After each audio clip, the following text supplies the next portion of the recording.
This is KFDM Sports Extra with Mike Friedman and Cam Sanderson. Indeed. Hey, everyone. I'm Mike Friedman alongside Cam Sanderson. Thanks so much. This is the KFDM Sports Extra podcast back again. You know, during football season, it was easy. We did a top six. Oh, yeah.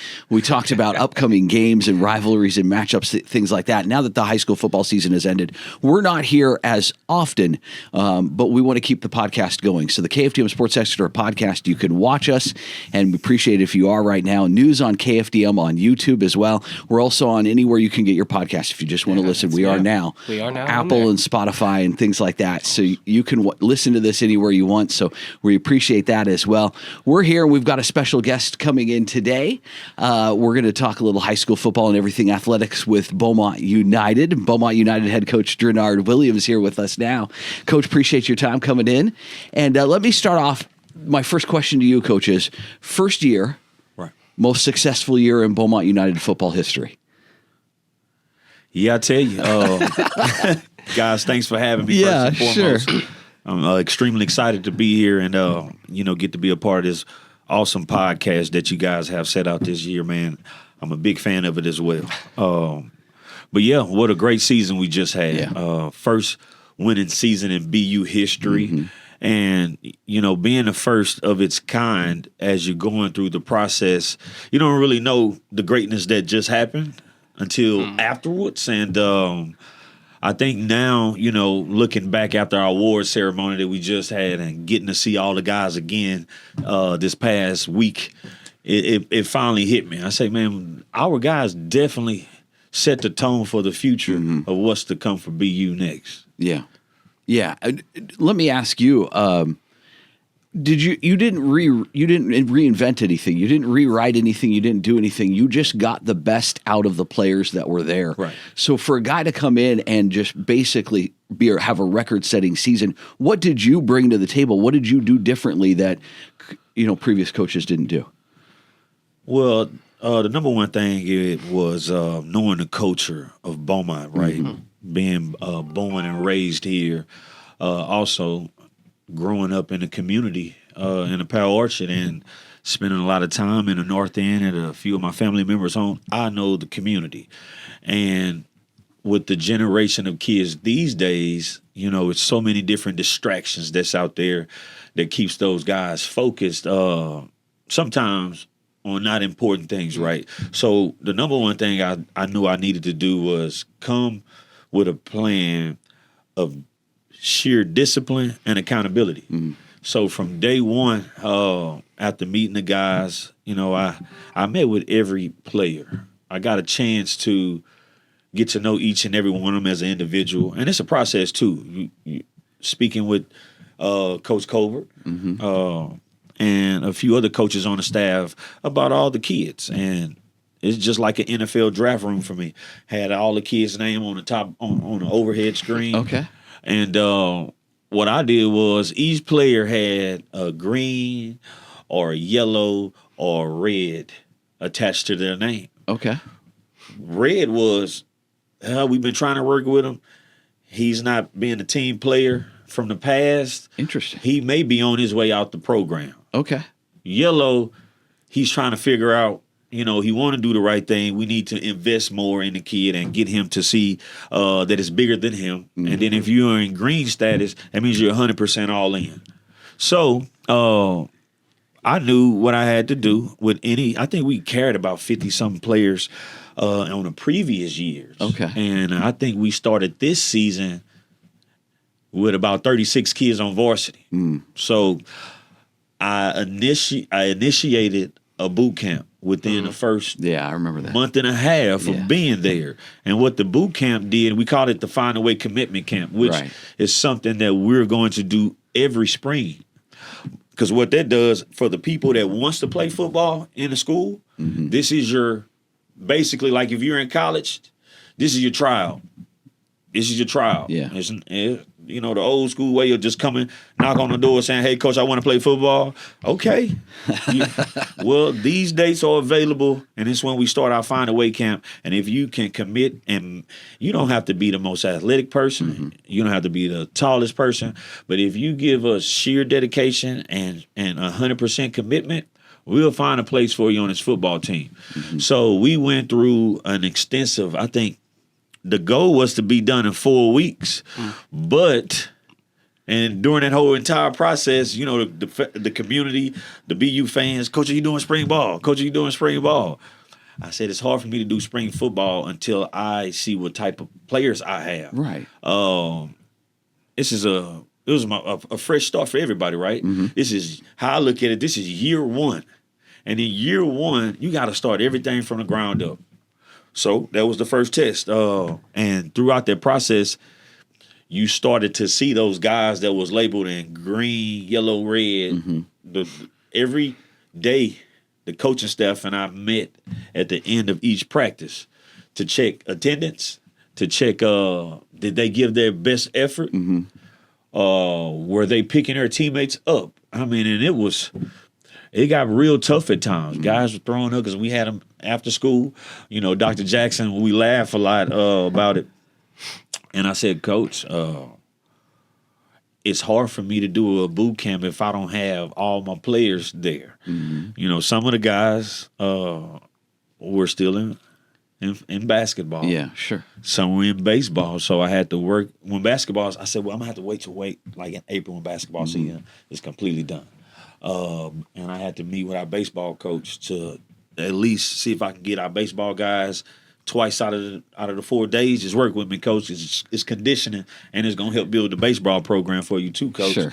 So we were able to get about 98% of the kids there. Okay. And in this day and age, with attendance rate and kids having to work, having to go home and look out for their family members. So that was a pretty impressive number. Yeah. But I tell you, man, once the coaches saw the vision, and I can, and I told the coaches when I first set up it's like a county fair drill, right? Find a Way commitment camp. This what it instilled.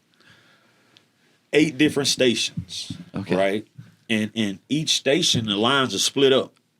So usually, automatically, you want your top leaders in the front of each line, right? And then the next man up right after that.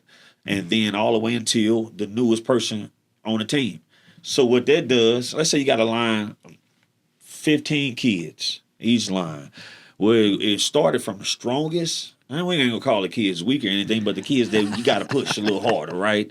So, but what that did for them being in the back, and this is one thing I always use in coaching, there's no way if you're the 4th, 5th, 6th, 7th man up, by the time it's your turn, you don't have it right. If you don't have it right by the time you get up there, you haven't been paying attention. Yeah. And I was telling the coach, we were paying attention to every little detail because I know that's what football is in the fall. Those small things, those little things. So whenever, let's say, that's one of the drills, right? It was, well, what the kids have to do, they'll be about 3 yards. We use a step over bag. Yeah. Right? Step over bag is about 3 feet long, like 1 foot wide. Sure. So the first station was what was it? Back and forth. I don't know if you remember a clip. They had the football tucked in and they was running, getting their feet over the bag and back, over the bag and back. And they couldn't false step. They couldn't step on the bag. Yeah. So they had to listen to each command. So the command, I give the command, right? I say right, right, left. Then everybody got to yell it right afterwards. They'd be like, right, right, left. Oh. So what they have to do, they have to, when I blow the first whistle, beep, they'll take off, but they got to start on the right side of the bag. Now that they're starting right, beep, they going back and forth, back and forth. So they're listening to the second command. And the second command, remember when I said right, right, left? That means the second time they hear that whistle, now they got to exit out on the right side. And then once they exit out on the right side, they got a coach on the other end. It's about 10 yards apiece where you got a coach at the end of the drill. And let's say the coach, by the time they come around, the athletes is facing the coach. They got one command left, right? And that was what? We did right, we did right. What's the last command? left. So now they got to exit to the left, and they got to sprint full speed all the way to the back of the end zone. Yeah. So let's say right, left. They repeated right, left. First was boop. Everybody take off. Well, you got a coach in the shuffle line. He double whistle. A double whistle means you got to go back to where you just left. So if you got a double whistle out the gate, that means you didn't sprint to the start. And if you don't sprint in football and get ready, a team can get the ball on you if the defense not set and go score. Sure. Or if you're not ready on the offense to go, there's time and also a possession and possibly a score. So it's all about attention to detail, being disciplined. But the main thing was they had to work as a team to get through it. And that's football. Like I told them, there's no once we all yell out the command, I know if I'm the next person up, I'm echoing the command to my brother. I'm saying, hey, make sure you exit to the right. And in the beginning, it took about a good 3-4 days before they started helping each other out. But when they realized, Coach, Coach, we got to help our teammate from the start to the finish, right? Yes. Yeah. And the guy that's going, he got to be even more in tune and it's crazy. We got the environment, it's loud. The coaches running around like some crazy army sergeants trying to get them to be off their regular manoodle, man. So a coach would be like, go. And then if a kid leave, there wasn't did we blow the double whistle? They were like, no, coach. Then why are you flinching? You don't flinch in football. So it took us 5 weeks, and the goal was, when the first week, we probably averaged like 500 double whistles. There was a lot of mistakes till we graduated once. We had less than 5 double whistles. So we went from 500 double whistles to 5. Right, great. And it took about 5 weeks, and the best part about that, we had our principal there, and all the coaches had to vote at the end, and our principal had to get a last deciding factor if they graduated from boot camp. And once they graduated from boot camp, now we just set a tone. We just set the standard moving forward. It was about a good 15, 20 kids didn't make it through boot camp. Interesting. And guess what? I still love you. Coach Dre still love you because I still want you to do the best in school. But for this journey, where we headed on this chapter, hey, we're going to have to try again. Yeah. That's the real world too. Like I don't teach our kids that because you can still do your absolute best and still come out short. Yeah. That don't mean the world gonna stop, right? It's just I didn't make it this time. Right. I got kids now saying, Coach, I'll be ready for boot camp this year. I say, well, we'll have that announcement coming out, but it was setting a standard, trying to build a culture from what I grew up watching, which was Beaumont Central and Beaumont Ozane. Yeah. Like I was that little kid, let's just say when I was at Oldham Academy, I was that little kid sitting at the top of the hill at the Lamar University football field watching the Soul Bowl games. Right, sure. And even though I was blessed and fortunate to have many offers to go play Division I college football, nothing still compares to that feeling I had watching the high schools when I was in middle school. Yeah. Saying I can't wait to be in that spotlight where you got the entire city watching you. So it was a full circle moment coming back. My heart, my mind, my soul, like God gave me a vision that I didn't know what the season was going to look like. But he told me if I put all my focus on discipline and holding these guys accountable, we will be successful. I didn't know it was going to be in the first year. I'll tell you that. I didn't know that. But with my competitive mindset, man, I knew it would only be a matter of time. Because I don't accept losing. Even when you lose a football game or lose any type of competitive game, well, hey, I didn't lose the game I lost at that time mindset. But wait till we run it back again. It's going to be a different outcome, right? Because I'm going to work my butt off to make sure it's a different outcome. What did we go wrong? Even calling a coach a little later.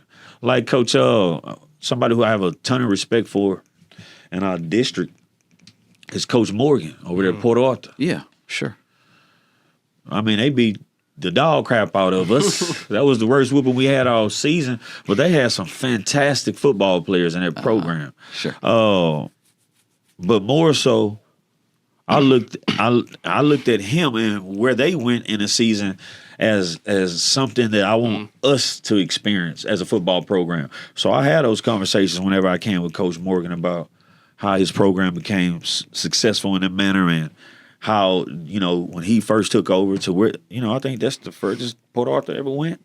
And tied the farthest. And Smithson Valley, the team that beat them. Right. One state. Yeah. I know a few coaches. I know Coach Coach Hill, Coach Larry Hill. Mm-hmm. I know Coach Larry Hill at Smithson Valley.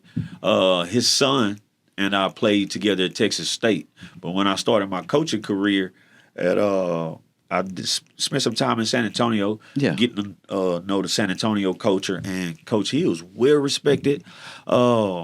Learned a lot from his program as well. And when I saw Port Arthur at Smithson Valley going at it, all I thought about, and still to this day, I said, I can't wait for BU to be in that position. Oh, yeah. And I say BU because it's personal. Yeah. It's my hometown. We'll be there, man. But it's been a wonderful journey so far. Yeah. I was going to ask you, you had so much success your first year. Yeah. What's the next step? Right. Obviously, everyone wants to win state or compete at state, and I'm sure that's a goal for you. But like you just mentioned, you want to be at that level where you're playing the Smithson Valley. Yes. Yeah. Yes. Is that the next step, and how far away is that?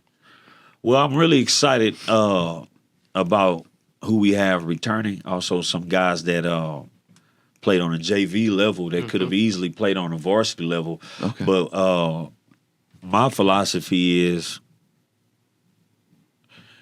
if you're the next man up, right, the next best man up, instead of you getting about 10 to 15% of the reps on varsity and you're just a sophomore, I'd rather you go get 100% of the reps on JV to develop, to play. Sure. So we have some guys that's on our JV level that's, it's a lot of open spots that we have to fill. So I feel that we should definitely the goal is always to be a playoff contender, right?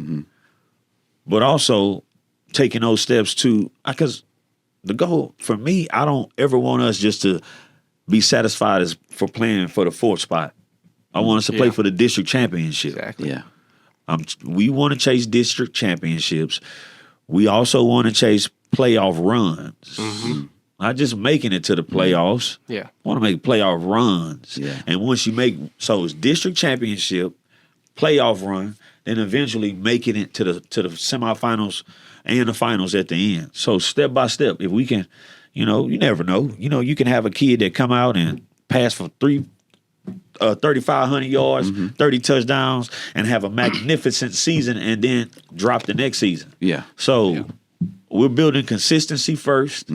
And the biggest thing I'm telling our guys right now, don't get caught in last year's hype. Even though it was beautiful. Yeah. Right? Even that big, beautiful Beaumont Bowl trophy. Right. Well, we had that on display in the front office. Yeah. We just because it brought so much joy to the staff. It brought so much joy to the BU community. And we wanted them to feel a part of it as well. So whenever they got to check in their kids or just go to the front office, it was right there at display. But when we came back from Christmas break, it's tucked away now. Okay. Because, you staring at championships, you can make it a little soft in the moment. I get it. But, so we chasing district championship guys, playoff runs, and eventually making it to the big dance. Yeah. I mean, would be great. Yeah. Would be great. That's absolutely. I think that's what any coach something we want to see out of Beaumont too. Right. I mean, teams. Is it going to be any easier now that you're not instilling kind of the mind frame of where you went from 500 to 5 double whistles? Is it going to be any easier maybe in year 2? I feel so, especially with the development of leaders that we started focusing on when I got here last year. I implemented a leadership council, and 80% of them were seniors, but I made sure at least 2 or 3 of them was juniors, so those guys can now carry the torch. Right. And we living in a day and age, and especially me being at the front line, being in the school, where you have way more followers than leaders. The followers have taken a point where the leaders don't want to feel like the odd guy, and they just want to blend in now. And that's what I'm fighting right there. I say, hey, dude, if you got 100 people going left, don't be afraid to go right. Even if the whole crowd going over there. It's okay to choose your own lane, especially if you're confident in where you're going and what you're doing. So every Friday, we meet with the Leadership Council, and we provide those guys with questions that can, enhance and also get them to self-think about certain situations. And we have them answer, and we go over it together. And what I like to call it, our Leadership Council is an extension of our coaching staff. If a team that's not, player-led or have those individuals leading the team, it's going to be hard to win. Right. Because as a football coach and a football staff, we're just half. You got the staff and you got the players. We're gonna do our part, right? You better do your part. You're getting paid for it. It's your job. You got to feed your family. Sure. But no, everybody, especially with the hours we work, man, it's a calling. It's a calling. I'm talking about 15, 16 hour long days, which for me, it's year 15 for me. I've been a part of this game as a youngster, man. Yeah. When I started coaching at 22. Wow. Fresh out of college, man. Wow. Okay. Very good. You got anything? We can. We could go. Well, let's talk about some of your past season, and we'll go through some of the district recognition, the honors that you guys received. We'll start with the first team, though. Yeah, let's start with the first team if we can. Oh, See if I can find it. There it is. there we go. How about that? Here's your first team picks, Coach. Do you guys know how the process works? How they choose all district selections? No, Coaches that vote on it? Yes, Yeah, so- that's what I thought. What we do as a head football coach, we nominate a player. Okay. Like our own player, right? We nominate him like Lathan Ellis. He was our outside linebacker. And I felt Lathan would get votes from other coaches. Because he had a magnificent season. Because he played a little nickel back for us. Sometimes we used him at DB. You will see him sometimes on the line of scrimmage. So I knew the other head coaches in the district was familiar with those guys. Okay. So as their name is on the board, the process, I vote for the other. You suggested ones you thought would make it, basically, is what you're saying. Yeah. Okay. Which that's how it goes for like the MVP offensive. Like, don't you get to nominate one guy from your team for each award? Yes. Okay. Yes. And then the other coaches vote once they come on the board. And so you pick the guy you think most other coaches know about and would vote for. Yeah, I see and the hardest thing is seeing your own player name on the board and you can't vote for him. Oh, Yeah, right. You got to vote for the others. Yeah. And I like it a lot because it shows that the Memorial quarterback. Yeah, Think about the kid. Monte. Monte, there you go. Yeah. That's a unanimous decision for me. Sure. That kid is special. Yeah. That kid was very special. And we've got coming up at the end of this week, whenever you happen to be listening to this, the Willie Ray Smith Awards coming up this Sunday. He's a finalist for that. He's an offensive finalist for that, and We heavy got two of our favorite in that guys one, I would say. they're on that team too, man. Yeah. And that Willie Ray Smith Award is probably one of the most memorable moments of my career as a high school player too, man. Yeah. Being able to be selected on the first defensive squad in 2006. Yeah. Oh, great. It's like I think somebody put it where it is like the Heisman. It's the Award. Heisman. Yeah, the high school It's Heisman of South absolutely Especially in Texas, Southeast Texas. for sure. Right? Yeah, absolutely, for sure. But yeah, he's one of them. All right. Anything you want to say more about this first team? Yeah, man. So Ashton Henry, Yeah. phenomenal. Absolutely. absolutely. Yeah. He can catch in his sleep.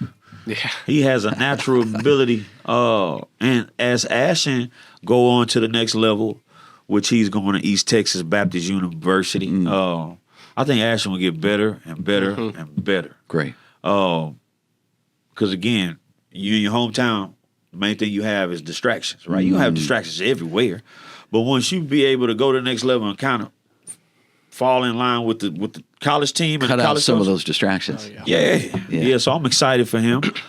Quan Andrews, over 150. Yeah, 150 tackles, and he's a junior, right? He's a junior. That's right, so he'll be back. He just hit a grand slam home run. I saw that too. Yeah, I saw that on your story. That was good. Very special kid. We're excited, very excited to have him back.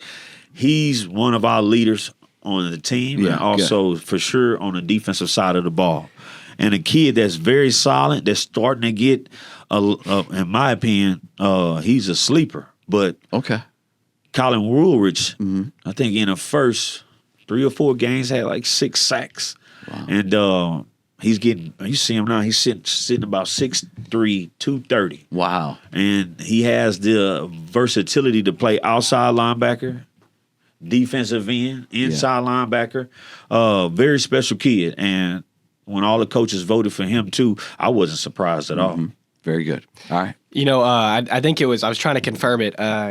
Andrew's over there. You know, I do my all Southeast Texas team at the end of every season. Yeah. And he's one of the guys I left off. And, you know, some people, they get frustrated when you leave them off.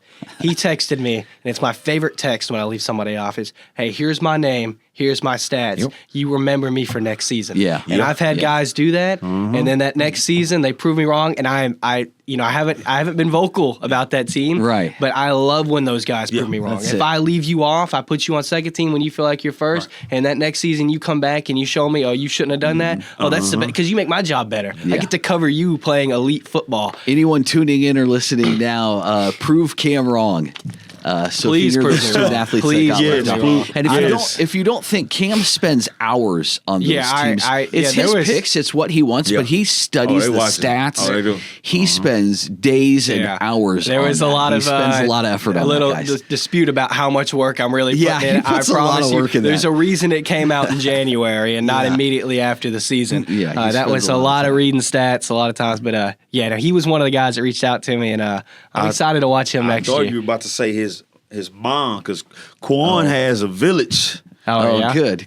Well, good. Oh, his peoples? Oh, That's good. Yeah, why? Quan probably had about 30 people every game. Great. Yeah. They got the Quan section, and his mom is actually our academic coordinator, and she's our head girls soccer coach, and she's also our lead teacher for English. Great. And no, Quan has a personal, like he's taking everything personal. He saw where Tank went, Texas A&M. He looks at all the different linebacker stats. Quan, and he comes to me, Coach, man, they must not be feeling me enough. I said, but I'm gonna make them feel me, Coach. Yeah. I say, Quan, just keep running your own race. And you're gonna be very successful. I promise you that. And good. I like it when your Mike linebacker take it personal. Oh, yeah. Yeah, good luck trying to run through the A and B gaps. You see Quan Andrews. It's great. Great to hear. Excited to see him next year. For So you had some second team all district selections here. Oh yeah. And talk a little bit about these guys. So to your far left, you got Kevin Thomas, man. KT is one of the most nicest. Don't say too much. He just lead by example. He's one of them awesome kids where, hey, KT, can you watch my kids for Friday? You can trust him with your kids. He's a great person. Come from a great family. And we spoke to him just recently during signing period. Yeah. Okay, there you go. Yeah. I love KT, man. He's headed to Trinity Valley. Yeah. And like I said, I think KT can probably go play defensive end and tight end in college. He's so athletic as well. Yeah. Great. Deshaun Moore. You know, Deshaun Moore, he got his name Deuce. Oh, okay. He got his name known after the Westbrook game. Had a fantastic game. I think he had over like 160 all-purpose yards. Wow. 2 touchdowns that game. He really stepped up for us. He's just a sophomore. Yeah. He's coming back. Great. And, you know, man, really? Yeah. He was voted for the utility, which is athlete, basically. Athlete. He's an athlete. I gotcha. Yeah. And how about our quarterback? Race. How about Race, man? You talk about showing up in that Westbrook game. Oh, yeah. I think he went for 4 touchdowns that game. Yes. Yeah, he was, you know, when y'all needed it most. Right. He showed up. And, you know, in any football program, you know, the quarterback's like the head coach where they take, you know, if we doing good, everybody pat you on your back. Soon as you lose and you don't do the things that people think you should do, you get all the flack from them. Yeah. And I mean, you think in the NFL with C.J. Stroud, he had that great first year, and then he's still it's that kind of situation. Yeah, that's the word of entertainment. And, but Race came, man, from a mile away of just number one thing I told him when I met with him, I said, "You're gonna be my quarterback. I ain't ever taking you out the game. You're gonna have to play every game, and so just forget about having those meltdowns. You're gonna play. You're gonna have to fight through that interception that you just threw. And I remember, what was that, PNG? I think he threw about three 3 or 4. Yeah, but it started bad. That's yeah. a tough game. That it was a tough one. game. Yeah. But if once you go back and analyze the film as well, it's never just one person, right? There's a couple.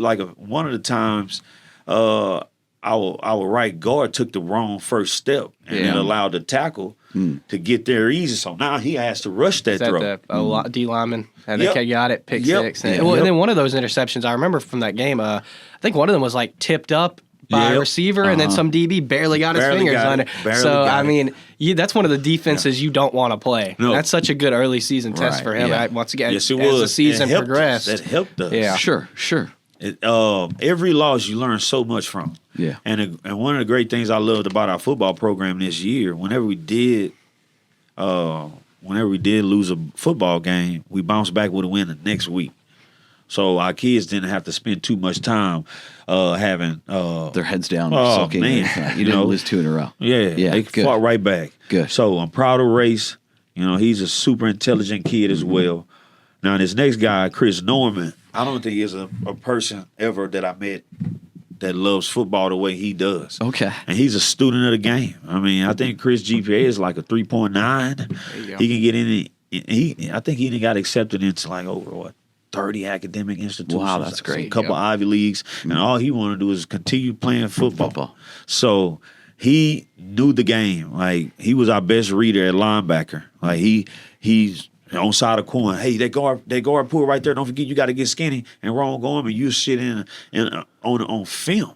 He's gonna be somebody we definitely miss on the defensive side. Just how he knew the game. Yeah. Big Zion. That's big. I call him Big Baby Warren Sapp. Okay. Kid is strong as an ox, man. Bench presses over 400 something pounds. Wow. You can't move him. You couldn't move him. And he did tremendous for us. He gave us everything he had playing. And I think Zion, how much Zion weigh, man? He up there. Big boy, right? And he turned his ankle and he fought through it, stayed fighting, but he commanded the double team every play. Yeah, I would think. Yeah. And Jonas Honey Badger, Oh, yeah. man, he was our hawk in the sky. Yeah. Yeah. I think Jonas been on varsity playing since he was a sophomore. He knew the defense left to right whenever we needed him at corner, at nickelback, anywhere in the secondary. But he's a great kid. Yeah. Come from a great family as well. His mom is awesome. Support the football program in all ways. And Jonas is going to Hardin Simmons, which I think is a great look for Jonas. Zion, Howard Payne. Howard Payne, I think. Y'all got 2 guys go to Howard Payne? Yes, we do. And they got a good staff out there, some good guys. Yeah, they do. A lot of Southeast Texas athletes are going over. That's my favorite thing. It's like almost a Southeast Texas all-star team running over there. It is. Coach came down here during our spring practice and gave 4 of our guys offers on the spot. Right. Just watching them work out, watching them run. That's the former Lamar coach. That's It is. Yeah. Gibson. Yeah. Awesome I'll text him sometimes. He's a good guy, and he does have a lot of love for this area, which I love when anybody loves Southeast Texas. Coach Gibson, man, our first conversation. Hey, Coach, congratulations on the first job. Hey, you want to buy my house? He was trying to sell his house. He was trying to sell his house so he could get out of here, man. So funny. Great guy. Guy.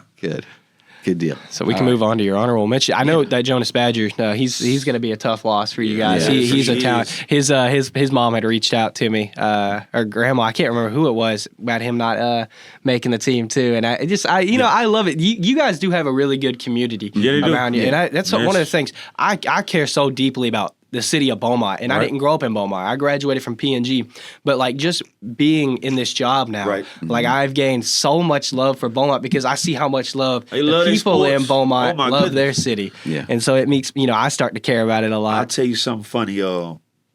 Somebody had told me with Dr. Allen, it was like whenever they see Dr. Allen in like a church or maybe somewhere in the community, Dr. Allen say they coming up to her talking about sports. That's funny. Everybody come and talk about sports. She could probably hold her own though. Yes, yes, she can. Yeah, she's awesome, man. I'm grateful for all our admin team in the district. Yeah, for sure. All right, you've got some honorable mention guys here. This is the same thing. You nominate these guys and coach. Yeah, so these guys probably finished. Let's say you got for like Mason Richardson. We nominated like 3 or 4 of our guys. Only 6 were able from every school to make like first team or second team. Okay, sure. So he was like right at that cusp. But Mason Richardson, he was our starting center this year, played every snap, didn't come out the game, not one time. Oh, wow. And he's a junior coming back. He's also, there you go. yeah, he's our first baseman for baseball. You have Tank up there. He's at the top, Traden Jackson. He last season, before I got here, played offensive lineman. Okay. Then we put him on the defensive line and had a great year. He's coming back, and we're excited about him. Definitely gonna miss Zakeem. That's my boy right there, man. Love him, his family. He works so hard. He's super passionate. He was one of the main guys in that initial beginning of when I got here that was giving me all, the scope of, Coach, this is why we haven't been successful, in my opinion, Coach. We have a few guys that don't want to buy in, Coach. And the good thing about him, and I like him a lot, because he wasn't holding back, because he wanted to win. Yeah. And he said, Coach, it was a lot of turmoil between us, Coach. And I said, how the heck a football team don't hang around each other in the hallways? That's all my buddies. Yeah. I'm with you guys all the time. So I started making a chant. Wherever I'm at, that's where wherever the team at, that's where I'm at. Meaning, if the team is lifting weights after school, that's where I'm gonna be at, right? Right. If the team's showing up on Saturday, we all going to eat. That's where I'm going to be at. And that was another, in my opinion, part of the reason why we were so successful was implementing so many different football team goals, but also football team bonding. Even in the summertime for workouts, we had a group of parents that showed up every morning and made protein smoothies. Oh, that's great. What? Because I said, my kid got to eat. We got to eat. Yeah. And I know they're going to eat when they get home, but I also know they're going to eat some of that junk food. Eating Takis and hot fries before practice. And one of our players this year, man, we had to hop in an ambulance at practice. What? And he was overheated. And we asked him, we like, did you not eat? Yeah, Coach, I did eat. I said, what you ate? He looked at me. He didn't even want to answer. Hot fries. Hot fries, yeah. We had to throw this bucket on you. We got a great, I don't know if you guys are familiar with Coach Pfaff, our athletic trainer. He was Southeast Texas Athletic Trainer of the Year. Okay, yeah. Man, he jumped on that quick, man. But no, these knuckleheads, I love them, man. I got 120 knuckleheads. Yeah. Love them all. Yeah, good. King Campbell. King I was starting point guard on varsity for basketball last year. Yeah. Right? Returning varsity player. King dad and I actually went to middle school with King's dad, and his, dad was a hell of an athlete. Yeah. At my time in Odom. So I knew the apple didn't fall far from the tree with King. Sure. And I'll admit, whenever I was telling you guys how I would go through the roster, talking about every kid, so I'm asking the coaches, what about King Campbell? I was like, oh, yeah, Coach, he's definitely going to be a varsity player. Well, King Campbell about this tall, probably weigh 110 pounds. And I know he's athletic. He has great body control, can catch anything. But for me, I'm like, I got to see once we put the pads on, once two-a-days come, I got to know he can be able to take that physicality. I got to know he can be able to, with the game speed, be ready for Friday nights. Yeah. I was sure about him the first scrimmage we had. Great. And they looked at me and said, Coach, I told you. But King ended up being a starter for us as a defensive back because his ball skills, but also his body control and his backpedaling and knowing how to read a receiver's tempo made him very successul. Great. But this year, get ready to see a lot of King Campbell on the offensive side because he's like a human joystick with the ball in his hand. Oh, yeah. Oh, good. Jamon Pelican, 6'1", cornerback we had. He was our guy that a lot of the times when we had bigger receivers, we'll put Jamon on him. Did a great job. Jahari King. Him and King like the same height, same size. But Jahari, man, he has the heart of a warrior. Jahari take the biggest hit and pop right back up. I'm getting ready to run to the field. But whenever you get hit, the first couple of times I'm running to the field, but after a while, he's going to just jump right back up. And he did every play, man. Big Dewey Hickman. Oh yeah, there you go. So KT, that made second team. Dewey Hickman right there, and Zakeem. Those, if you ever stand on side of them guys, they all like 6'3" across the board, 270, 280. Yeah. So I remember when I was doing my due diligence, looking at the team, watching some old film, I said, man, there's some big boys up front of that old line. Yeah. And then when you get to see them in person, if I can have another year with those three guys, oh my goodness. Wonderful, man. Great kid. And I'm really excited about Casey Donata right there. He's also a sophomore that saw a lot of action as a varsity football player this year. So him with his athleticism, I mean, he'll be in the weight room just throwing up 450 pounds on squat like it ain't nothing. I say, yeah, do a warm-up. Do a warm-up, son. You can't just jump in a 315 and jump in a 430. But he repping it so because I'm just trying to get caught up because I just came back from the training off. I say, man, but I'm glad that he's moving with a sense of urgency because that's the main thing I'm preaching on in a weight room. And if anybody I see walking, I don't want you sprinting in a weight room and hurting yourself, but you need to put a pep in your step. If I got to get from here to get to the water to come back, I should see you moving. Yeah. And then when he saw me in the corner of his eye, he started working faster. I said, why you moving the weight so fast? Coach, I don't want you to get on me because I ain't caught up with everybody else. That's funny. But I'm super excited for Casey, man. Well, good. Can't look at the upcoming schedule, Cam? Yeah, for sure. Let me see. Get to that. I know we got to go through all this stuff. Here we go. There we go. And I'm going to make it bigger. Okay, let's do that. Oh, don't cover anything up. No, all right. Coach, how's the schedule look to you? So, first and foremost, a big shout out to Coach Galen Douglas. Yeah. If you guys ever see the fantastic graphics on our school page or also our football page, it's from our running backs. That's Galen. I'll tell you something about Galen. He interned with me way back when he was in high school. Oh, wow. Oh, so I can credit you? Don't credit me, but I know Galen very well. He gave me a bobblehead that I still have to this day. Really? Yeah. Okay. I'll be sure to mention that to him. But I told Galen, this is a teaser schedule, right? Yeah. We don't have the time or date on there, but I knew once we left from realignment, oh man, my inbox, my emails. Coach, what's the word? Coach, what's the status? Yeah. So I'm telling Galen, I said, hey man, when you think you're going to be able to have it ready to go? He said, Coach, just give me some time. I'm working on a masterpiece. And I said, all right, man, because you parents, Coach, when you going to release the information, because as soon as one of our community members see another school in the area release theirs, where's ours? I want to know. Where's ours? I want to know. So shout out to Coach Doug on that.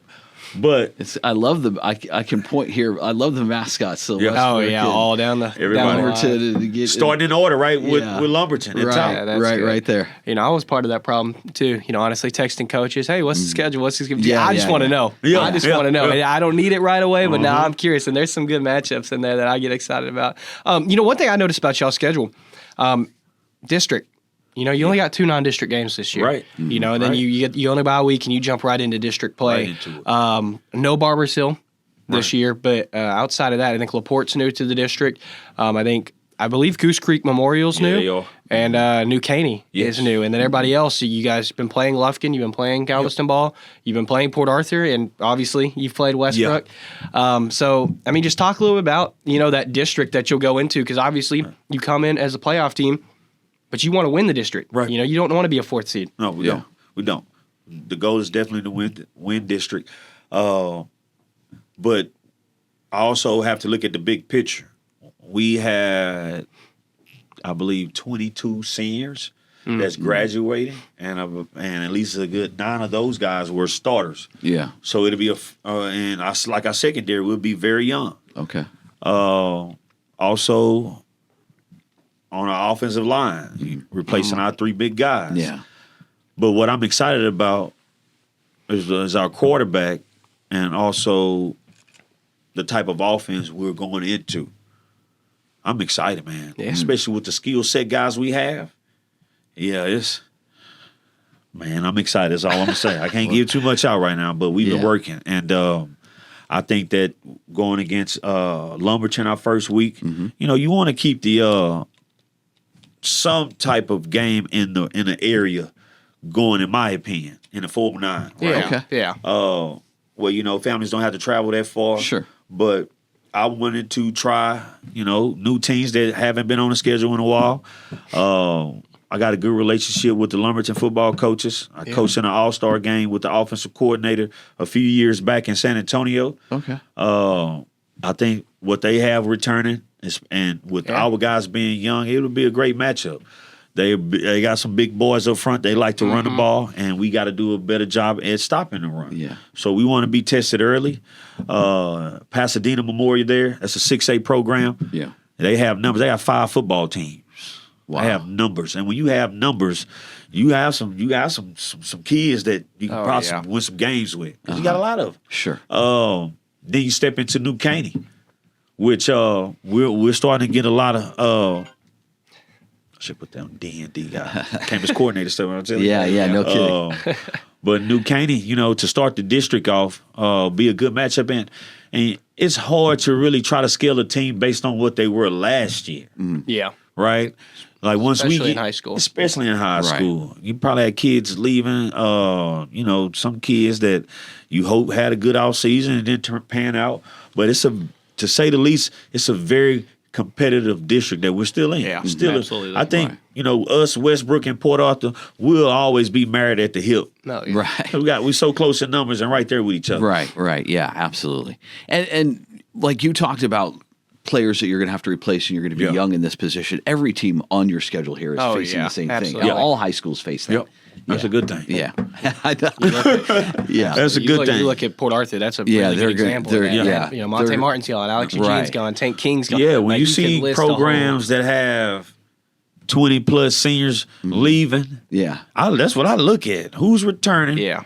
It's a new football. That's when the Dave Campbell magazine come out, they see all. Oh, yeah. And they're like, oh man, they've got to replace a lot, right? But again, the schematics is one thing, right? What we do, how we prepare for each day, just like we did last season, we'll always stand a chance in a fight. Yeah. Always stand a chance in a fight. But the biggest thing is the coaches, it's clinic season, right? So we've been on the go, going to different clinics, talking to different college coaches, talking to different high schools, seeing what make them successful in the off season, seeing what made them successful during the season, and taking that back and seeing the holes that we need to cover and what we need to fix. And we'll see where we're headed, man. But I'm very excited. You talk about those 2 non-district games, and this is just kind of like, different question. Right. I know you guys are like in a scramble to set those up. One of the cool things, this is my first time was covering this. One of the cool things you find out is there's a lot of games. He's talking Realignments, about. There's a lot of games that, they try to call to set up and it doesn't go through. Yep. Were there any non-district games for you guys that maybe you tried to call that we could have saw any cool matchups that because I'm will curious. Tell you. Hey, so my non-district schedule changed up 3 or 4 times. Yeah. Oh, okay. 3 or 4 times. One of the main ones that I wanted to I thought it was going to be a great idea. We could have pulled it off, but you see, I thought we would have at least 3 non-district games. I see. Yeah. But once we had 9 teams in the non-district, it was hard. But are you guys familiar with Coach Foreman? Toby? Yeah. So Coach Shoemaker. Foreman is that Shoemaker. We got on the horn and said, hey man, let's see if we can set something up, get with Coach Colbert, have our game be held at Prairie View University on their field. Nice. So it can be like an even matchup. Yeah. I was really looking forward to that. Yeah. That'd be nice. But I say, Coach Foreman, don't be trying it. Now you got all these P4, P5 guys. Give me a heads up, dude. Don't be trying to set this up and take your frustration back on the 409. But that would have been a great matchup. Hopefully we can get something like that shaking after the next realignment. Yeah, we'll see where we go from there. Yeah, that'd be fun. Who was the next one? It was Houston Madison too. Oh, okay. That game started a little rocky for us, and they had a great group of seniors there, and I respect Coach Sarai and what he's doing at their program, and it was a tight battle, man. Vince Young was at the game. That was his alma mater. Okay, I didn't know that. So he was like, Coach, would you like to have a rematch running back in a non-district? I say, Coach, you know what? That was a good game. I like good games. Oh, yeah, I like a very competitive game. Right. That would have been a good one. Who else? I was talking to Richmond Randall. Okay. Oh, wow. That would have I'm talking to Richmond Randall. That would have been a fun like test the for you. kids like to say, Coach, we ain't ducking no smoke, Coach. So, but I'll take, like I said, if you want to be the best, you got to go compete against the best, man. And so our weeks didn't match up. But yeah, it's like scramble. It reminds you of, kind of like the New York Stock Exchange. Yeah, market just dropped to something. Everybody's scrambling. That's how it was at the Alignment. Everybody got signs up looking for week 3, looking for week 2, looking for week 1. And that's how we got connected with the Pasadena Memorial coach, because everybody. When I became a head coach, I didn't realize how. I know, because I've been around some great coaches that taught me, and I learned from very well. Mm-hmm. But when you got coaches already talking about next season, and I'm still in season, Coach. They're like, Coach, you want to run it back for next season? I say, Coach, I got 6 games left, Coach. I'm worried about next week. Yeah. But you have to be prepared, man. Yeah. Weeks and months and even years in advance, so you can have it. But all the planning, all the teams that I thought we had, at the realignment came, everything changed. Everything. So you had to start all over again. Yeah. It happens. It's fun being in the room when it's all going down. Yeah, you hear all the phone calls. And you can hear just the real conversations. And it's nice. It's a fun experience. But there's it seems like there's some good matchups that don't always get scheduled down. So I was curious to hear y'all might have had on the radar. All right. Well, we look forward to that. A new season coming in fast. Coach, appreciate your time tonight. Thank you. Or today, or whenever you happen to be listening to this. It's been the Drenard Williams. No, I'm just kidding. The KFDM Sports Extra podcast. Coach, we appreciate it. We wish you all the best. Thanks so much for coming. Thank you guys for having me. Absolutely. Go Timberwolves. Yeah, go T-Wolves. All right. We'll be back next time. Thanks for watching or listening, everyone. Thanks for watching the KFDM Sports Extra with Mike Friedman and Cam Sanderson.